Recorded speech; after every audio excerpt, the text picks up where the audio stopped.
Assalamualaikum warahmatullahi wabarakatuh. Innal hamdalillah nahmaduhu wa nasta'inuhu wa nastaghfiruhu wa nastahdihi wa na'udzu billahi min shururi anfusina wa min sayyiati a'malina. May yahdihillahu fala mudilla lahu wa may yudlilhu falan tajida lahu waliyyan mursyida.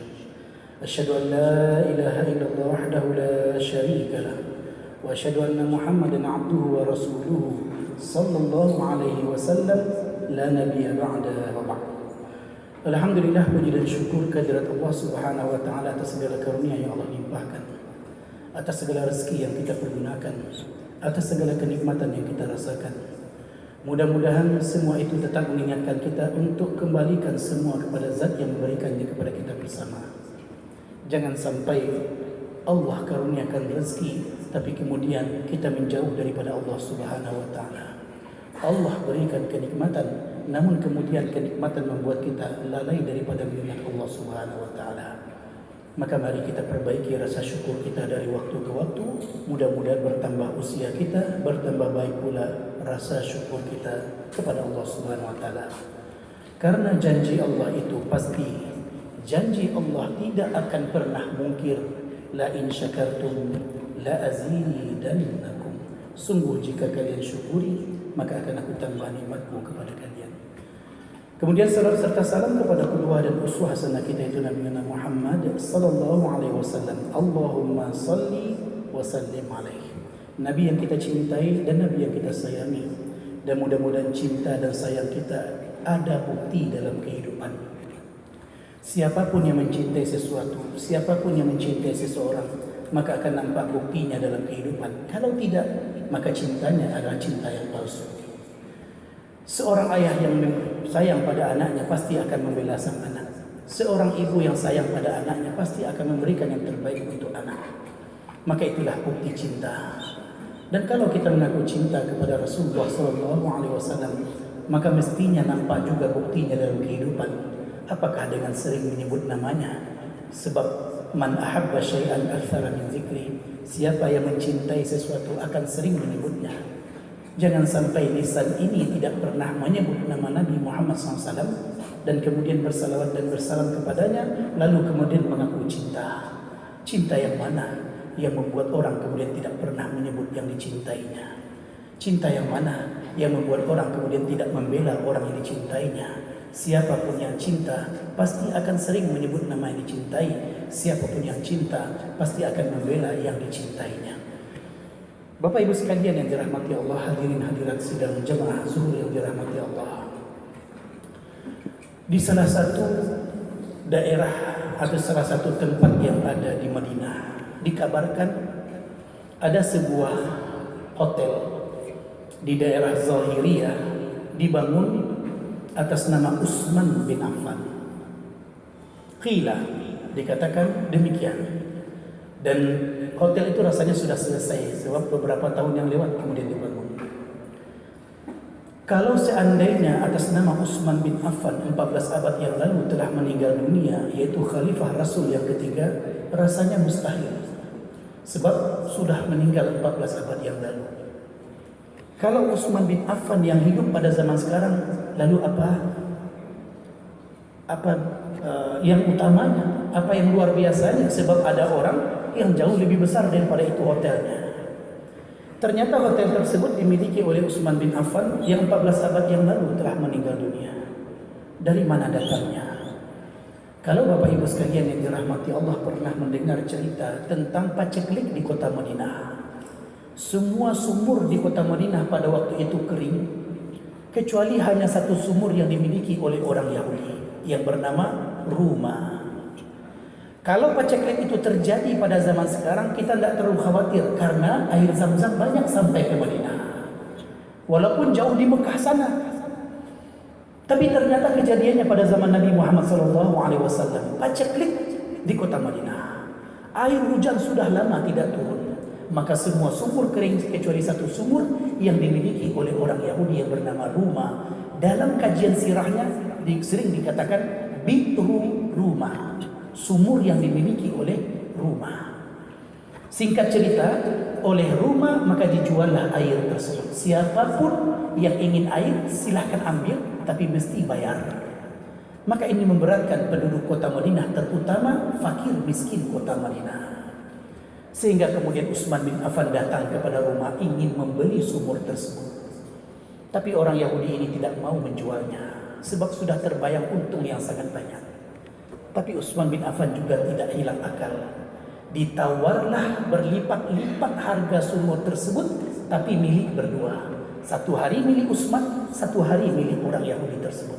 Maka barulah orang Yahudi tersebut mau menjualnya. Inilah contoh pengusaha muslim yang ketika ada kepentingan masyarakat yang luar biasa, dia akan korbankan apa yang dia miliki. Setelah terjadi kesepakatan, maka kemudian hari Utsman dipanggillah semua penduduk kota Madinah agar kemudian mengambil air untuk persiapan 2 hari, karena besok akan dijual oleh orang Yahudi yang bernama Rumah. Maka berduyun-duyunlah orang mengambil air untuk keperluan 2 hari. Dan kemudian besoknya tidak ada orang yang datang membeli kepada Rumah. Hari ketiga juga sama, berduyun-duyun orang mengambil air, dan kemudian hari keempat tidak ada yang datang kepada Rumah. Maka dijuallah bagiannya Rumah kepada Utsman yang sebagiannya dengan harga miring. Sepenuhnya milik Utsman, lalu kemudian diwakafkan oleh Utsman bin Affan. Karena tempat itu banyak airnya, maka di atasnya banyak pohon kurma. Pohon kurma berbuah begitu banyaknya. Maka kemudian siapapun yang menjadi pemimpin kota Madinah pasti akan ingat wakafnya Utsman bin Affan. Bapak Ibu sekalian yang dirahmati Allah, maka kemudian dibagikan kepada penduduk kota Madinah fakir dan miskinnya. Sampai sekarang siapapun yang menjadi pemimpin kota Madinah pasti akan ingat wakafnya Utsman. Sampai sekarang kemudian berbuah juga, maka sebagian diberikan kepada fakir miskin dan dibuatkan satu rekening di Bank Ar-Rajhi atas nama Utsman bin Affan. Maka ketika sudah banyak isi rekening tersebut, maka dibuatkan hotel. Kita menginap di sana pasti bayar, tapi keuntungannya digunakan untuk kemaslahatan kaum muslimin. Siapa yang tidak ingin di antara kita, walau sudah berkalang tanah, pahala tetap mengalir. Jangan biarkan harta kita hanya habis untuk kita. Jangan biarkan rezeki yang Allah berikan untuk kita hanya habis untuk kita. Di antara tanda berkahnya rezeki yang Allah berikan kepada kita adalah rezeki tersebut banyak orang yang kemudian merasakannya. Maka inilah indahnya orang-orang yang inilah indahnya orang-orang yang menjadikan hartanya di jalan Allah Subhanahu wa taala. 14 abad yang lalu Utsman bin Affan telah meninggal dunia, namun ternyata sampai sekarang pahala tetap mengalir kepada beliau. 14 abad bukan waktu yang singkat. Oleh karenanya, kalaulah ada di antara hadirin hadirat yang hadir sekarang ini, kalaulah ada yang mendengar daripada YouTube yang akan sampai nantinya, kalaulah ada kelapangan harta yang diberikan, maka jadikanlah sebagiannya diwakafkan di jalan Allah Subhanahu wa taala. Tidak akan pernah rugi orang berakaf di jalan Allah Subhanahu wa taala, sebab selagi apa yang diwakafkan tersebut dipergunakan di jalan Allah, maka dia tetap akan mendapatkan hasil yang luar biasa dan pahala yang berlipat ganda. Maka kemudian kita juga perlu untuk mendidik diri agar kemudian wakaf mudah untuk kita tunaikan dan kita laksanakan dengan cara berinfak dan bersedekah. Jangan sampai kemudian saku-saku kita kemudian dijahit begitu cepatnya. Padahal banyak yang perlu untuk kita berikan, padahal banyak yang bisa untuk kita bantu. Kalau ingin mendapatkan kebahagiaan dalam hidup, maka carilah orang susah, lalu bantulah dia, lalu lihatlah ekspresi wajahnya. Maka ekspresi wajahnya pasti akan membuat kita bahagia dalam kehidupan ini. Bapak Ibu kaum muslimin dan muslimat, hadirin hadirat yang dirahmati Allah. Allah janjikan dalam surat Al-Hadid ayat 18. A'udzu billahi minasyaitonir rajim. Innal musaddiqina wal musaddiqat wa aqradullaha qardan hasanan yudha'afu lahum wa lahum ajrun karim. Sesungguhnya orang yang bersedekah laki-laki dan orang yang bersedekah perempuan, Bapak Ibu sekalian yang dirahmati Allah, ini di antara kekhususan Al-Quran. Padahal kalau disebutkan musaddiqin saja, maka wanita masuk di dalamnya.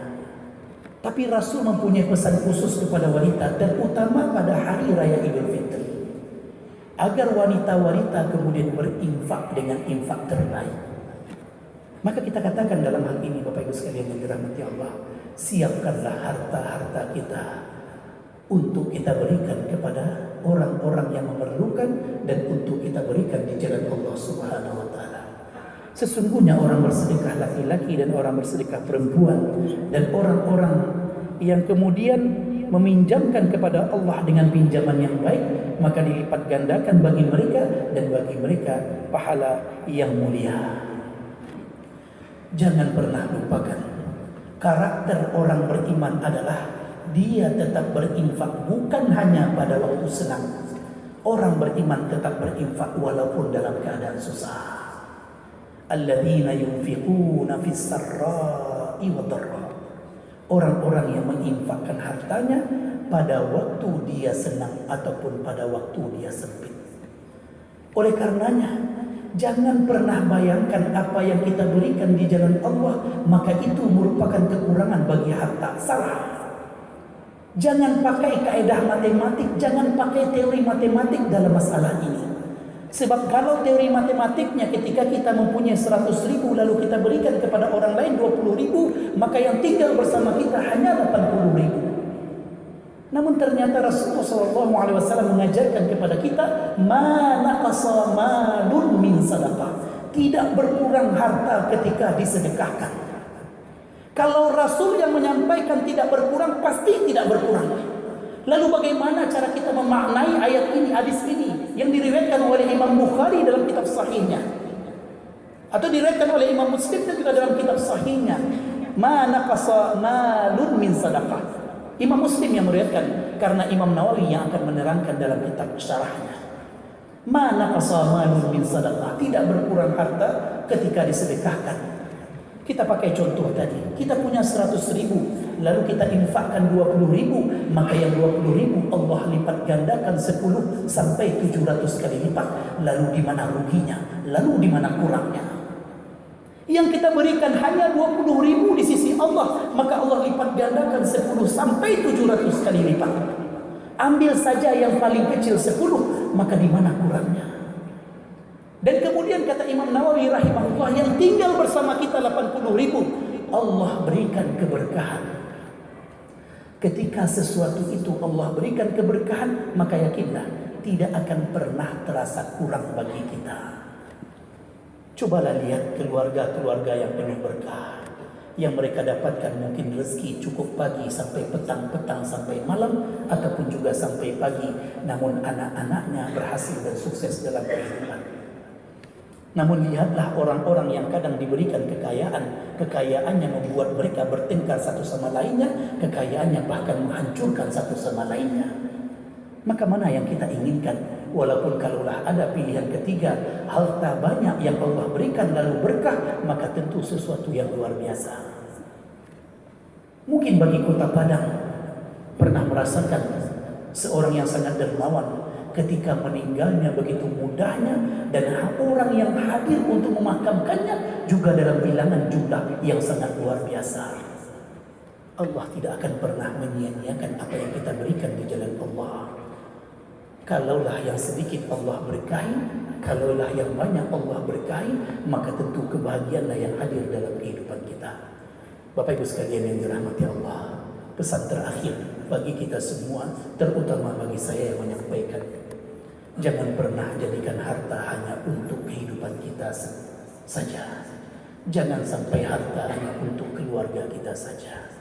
Jadikanlah harta-harta kita juga bisa dirasakan oleh banyak orang. Semakin banyak orang yang mendapatkan pengaruh daripada rezeki yang Allah titipkan, mudah-mudahan ini menunjukkan Allah ridha dengan apa yang kita lakukan dan keberkahan akan hadir dalam kehidupan kita. Jangan sampai tangan-tangan ini begitu susah mengeluarkan sesuatu yang sudah masuk ke dompetnya, padahal banyak yang akan Allah berikan kepada orang-orang yang siap untuk memberikan sesuatu di jalan Allah Subhanahu wa taala. Yakinlah, janji Allah itu pasti. Janji Allah tidak pernah mungkir.